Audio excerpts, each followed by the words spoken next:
picture this. You have built a life that, well, it looks perfectly fine on paper. Oh, absolutely. The classic gleaming exterior. Right, like maybe it even looks incredibly successful to anyone watching from the outside. Yeah. You secured the job, you maintain the relationships, you have the home, you've meticulously checked every single box you were taught to check. You did everything right. Exactly.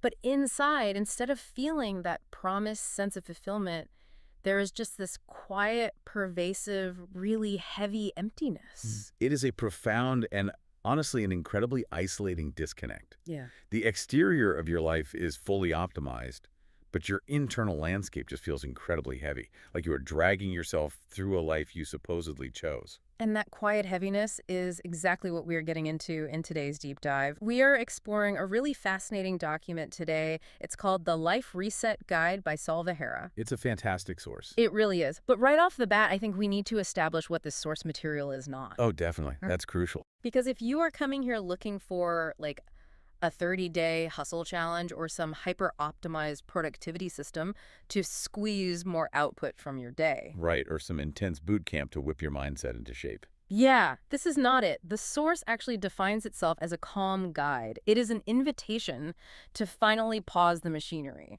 Which is a radically different approach to this modern condition we all face. So what's our game plan today?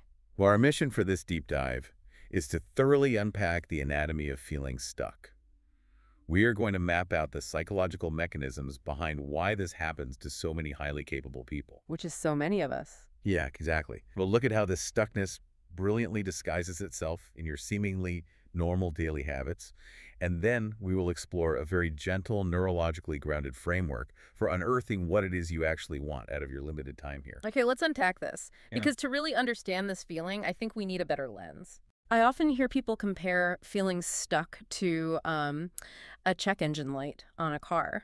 And I actually love that analogy. It's not a sign you're a bad driver. It's just a signal that something under the hood needs attention. That's exactly it. Have you ever answered the question, how are you, with just fine, simply because there was no better word for a state that is neither terrible nor truly good? I mean, I think we all have, right? And to fix that check engine light, we first have to understand what the light is actually trying to tell us. Right.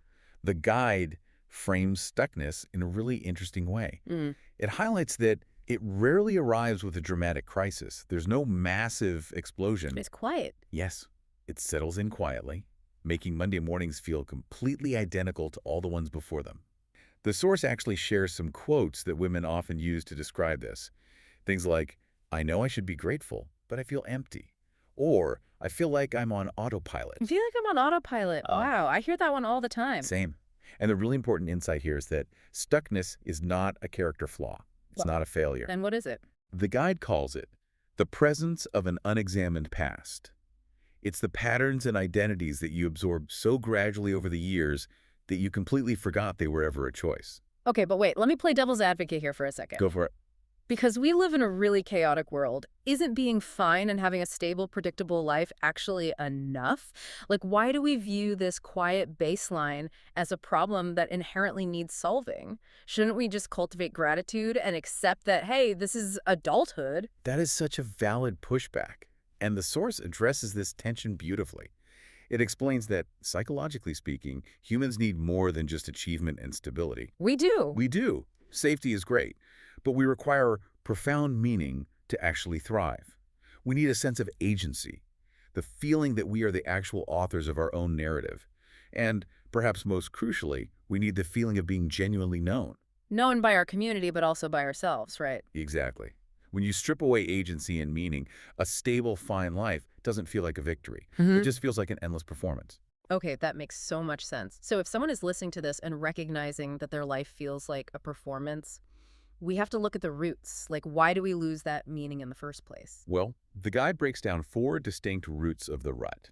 4 reasons we end up here. Let's hear them. The first one is what they call the identity compression effect. Identity compression. Yeah. It's how women, specifically, are shaped from an early age into an acceptable, comfortable version of themselves. You learn to be accommodating, to compress your authentic self under layers of caregiving and performing for others. Oh, wow. So you're literally shrinking to fit the room. Precisely. And then the second root is the achievement trap. This happens to highly capable women because they always find a way to cope. They just push through. Here's where it gets really interesting, because I have a slightly different analogy for this achievement trap. Let's hear it. It's like winning a pie eating contest where the only prize is more pie. Oh my gosh. Yeah. Right, like because you handle everything so flawlessly, you eat all the pie, people just keep handing you more. They stop asking if you are actually okay.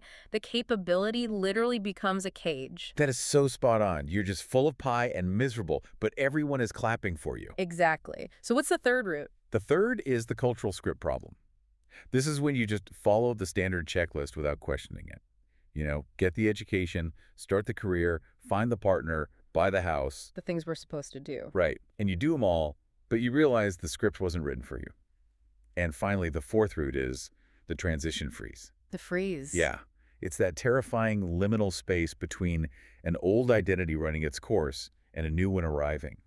The text notes that this in-between space mimics failure, but is actually the process of becoming. But it feels like you're just stuck in the mud. It feels awful. Yeah. Because our nervous systems hate ambiguity. Okay, so we've diagnosed the root causes. We've got the compression, the pie eating contest, the cultural script, and the freeze. But how do these roots actually manifest in our daily behavior? Like, what does this look like on a random Tuesday?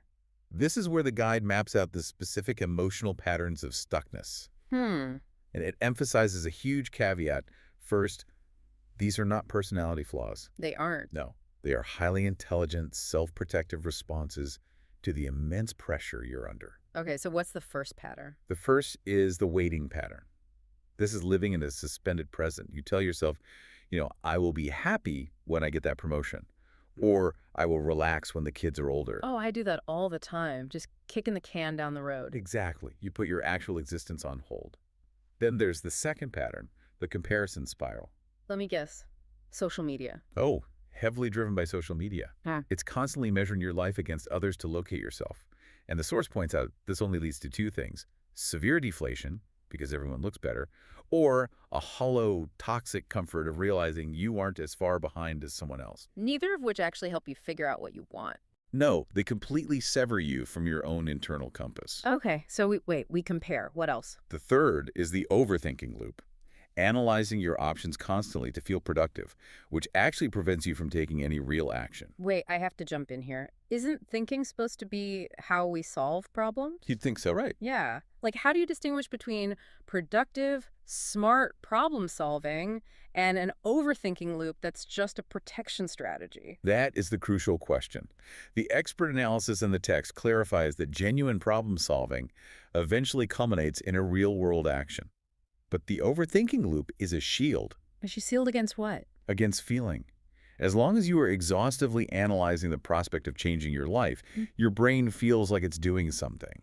But because you never act, you never have to drop into your body and feel the profound grief of acknowledging how much you actually want things to be different. Oh, wow. So as long as I'm making spreadsheets about my life, I don't have to admit how sad I am about it. Exactly. The thinking keeps the feeling at bay.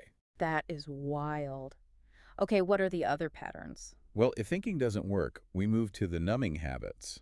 Ah, the classics. Right. Scrolling for 3 hours, eating without physical hunger, or, and this is a big one, saying yes when your whole body means no. Just tactics to handle unmetabolized discomfort. Exactly. And the final, most tragic pattern is what the guide calls the shrinking. The shrinking. Yeah. It's when you quietly stop the act of wanting things. You stop making plans. You do it to avoid chronic disappointment.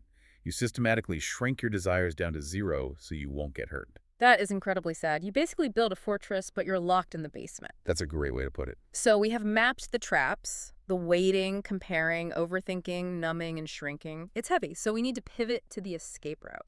And this is where the Calm Guide really shines. Yeah, because as the source insists, the way out isn't through force. You don't have to burn your life to the ground. No massive upheaval required. In fact, attempting a massive overhaul is usually just the achievement trap wearing a new outfit. So what is the framework? The guide introduces 5 quiet principles for change. And it really stresses that this isn't a 12-step hustle. The first principle is notice without judging. Treating your feelings as data. Yes, not a diagnosis. Yeah. Just observe what drains you and what gives you energy without beating yourself up over it. Okay, that's doable. Just gathering intel on yourself. Exactly. The second principle is separate should from want. This one is so hard. It's incredibly hard. Yeah. Recognizing that the should list is super long, I should want this promotion, I should be a perfect host, but the honest want list is actually much shorter. And way more interesting. Always.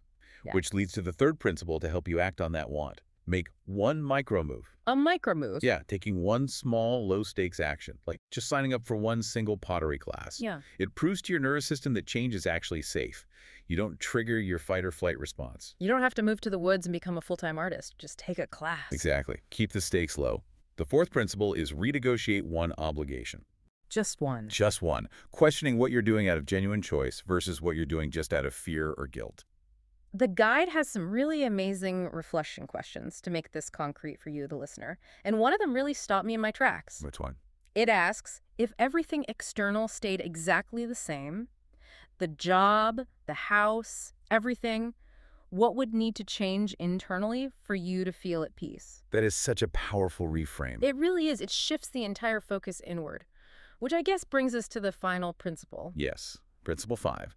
Practice being rather than becoming. Okay, I have to push back on this one. I Yeah. thought you might.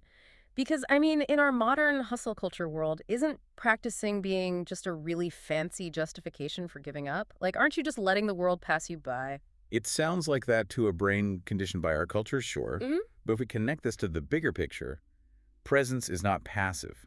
As the text notes, for women who have been taught their whole lives that they have to earn their rest and constantly justify their existence through output, presence is actually the most revolutionary act available. Oh. You are actively shifting your focus from a hypothetical future to fully inhabiting the present.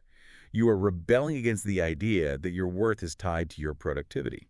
Okay, when you put it like that, it completely dismantles the guilt. It really is an act of rebellion. Absolutely. So, to summarize all of this, change does not require massive momentum. It requires honest, really compassionate observation of yourself. Clarity comes from understanding yourself deeply, not forcing yourself forward. That is the core message. You don't need to force it. And for you listening, I want to remind you that you don't need to figure everything out today. You just don't. Just stay curious about your patterns. Curiosity is your best tool here. Yeah.